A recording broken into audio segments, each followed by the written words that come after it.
ये मोहब्बत भी क्या चीज है, न जीने देती है न मरने देती है। रात दिन उसका चेहरा मेरी नजरों के सामने रहता है। लाख बुलाना चाहूं फिर भी नहीं बुला सकता। बस अब आप लोगों का सहारा है, दुआ कीजिएगा,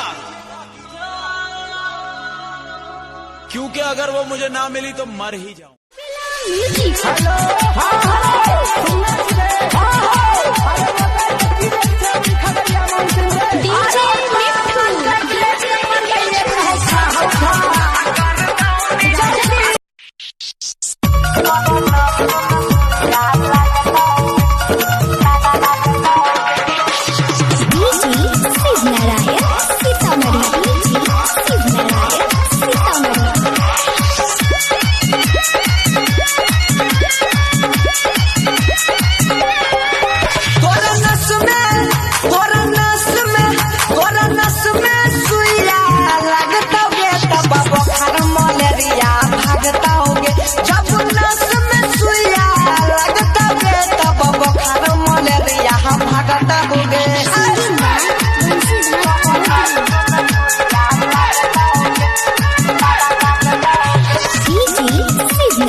बात बताइए, एकरा से पहले बुखार आवे होगे?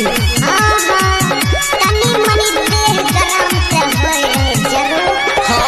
6 महीना सरी लगाई के मरबै हो, या तमके हत्या करबै हो।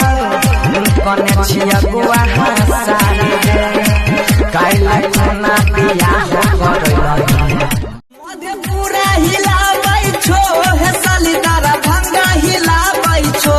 तो हमारा से शादी करे खातिर है साली ठोरंगा लगा बैठो। तो हमारा से हमार बकरी ना खेलको मकैया, ये गाड़ दे छी ये हारा जइया नहीं खेलको देख सकै छी। भूखली न जइया नमस्कार प्रणाम, हम यहाँ छोट भाई बच्चों और हमार बड़ भाई सकल बड़े और आप लोग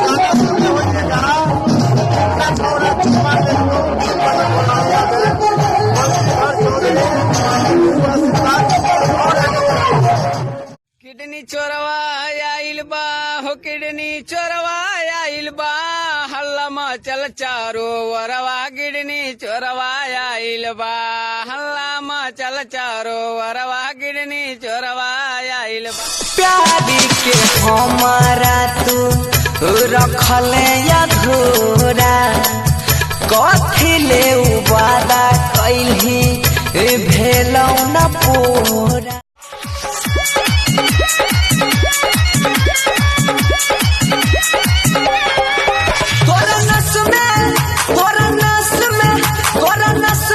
सुइया लगता गे तब बुखार मलेरिया भागता होगे जब नस में। JK Yadav Films presented by Albina Recording Studio, Simra।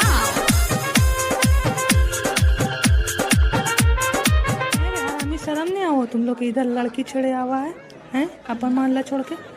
एक में शर्म के का बात हो, कपड़ा पहन के आवे लंगटी थोड़ी आओ भाई। और ऐसे भी इधर बहुत सॉली मार रहा हो। कल से तो सोच पूरा ग्रुप लेके आए हम लोग। छूट जाई अंकल गोटी ऐसे जे कर बोलेला, खेत लेखा जोता गईबू, जिला पहरा सामे आ जईबू। लगाई के मरबै हो, या तमके हत्या करबै हो। कने छिया गुआ सार रे, काइले खुना हमार ब्याह करैलही, मौगी खाई छौ या चार। अरे की होई गेलियौ बदनाम गे रानी हम तोरा प्यार में। आगे जाई छी त जो न जो जो खुश रही है अपना ससुराल में। तोरा नस में सुइया लगता गे तब बुखार मलेरिया भागता होगे जब नस में सुइया। सब दिन कुमार रे दिन शादी भेले मौगी छेका, अगुआ के मारल हमर जर लइका पार। मौगी के दांत लागे ट्रैक्टर के बारे छे जबले जरा लाइट झकमक झकमक करे इन्हें बरतिया इन्हें सरतिया दोनों आपस में लड़े डीजे के तार तोड़ देलक ये हमर साइकिल के मोबाइल की ना नोकिया से हो छीन ललके सास भाई खोकिया जाय छिए थाना केस करबै सखी गे जाय छिए थाना केस करबै तो चल मुझे मैथिली सिखा दीजिए। अच्छा मैथिली सीखबी हाँ बोल बोलो। हे रे छोरा हमरा चुम्मा ले ले मैथिली भाषा है हैरे छोड़ा हमारा चुम्मा ले ले। हमें तो ले ले करबो चुम्मा छौड़ा त छौड़ा करे बुढ़बो इशारा कला युग के रीति एगो छौड़ी पर तीनो छौड़ा कल युग एगो छौड़ी पर तीन छौड़ा। सभी को प्रणाम। रानी म्यूजिक वर्ल्ड में आप सबका स्वागत है। तो आइए चैनल पे हम सब बने रहें और सब्सक्राइब लाइक करते रहें। जल्दी जल्दी करने चलो ताकि नया नया वीडियो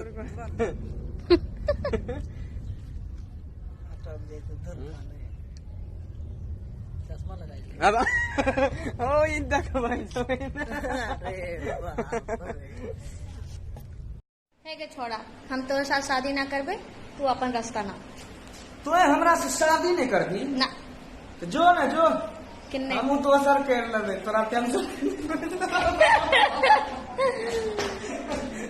की चढ़ल जवानी छो एबरो बनाई ले तबे सूरतिया खिलतौगे गे छौड़ी आगे भोला बाबा के जलवा चढ़ा तब सुंदर दूध की हाल जोगे की हाल छोगे तोरा से मिले ला चश्मा लगाए के लियो तोरा से मिले ले चश्मा लगाल छियो चल हमरा साथे चल हमरा साथ मेला देखेबो माला दिखाई मेला दिखाई शादी छियो हमें हाँ रे छोड़ा कल हमर शादी छियो भोज खाए तोरा न्योता देलिए भोज खाए रे छौड़ा कल हमर शादी छिए कल हमार शादी छै कल तोरा यहाँ हाँ बढ़िया आ रहा है। कहाँ बढ़िया चुक भूखिया बाड़े छे जब लेजर लाइट के जैसे लग रहा रागला फलेस खुश रखा हाँ देख भाई अभी तक बीगो पर हाँ जितना भी झूठ फूस बोले छियो सबके सच मान ली हैं काल एकरा से बियाह करबो बराती मांगे भोज खाइए हाँ कल हमार शादी है छै। अच्छा तो की भेलो हाँ ये भोज खाई छै। अच्छा माने तोर बियाह हमें भोज खाइ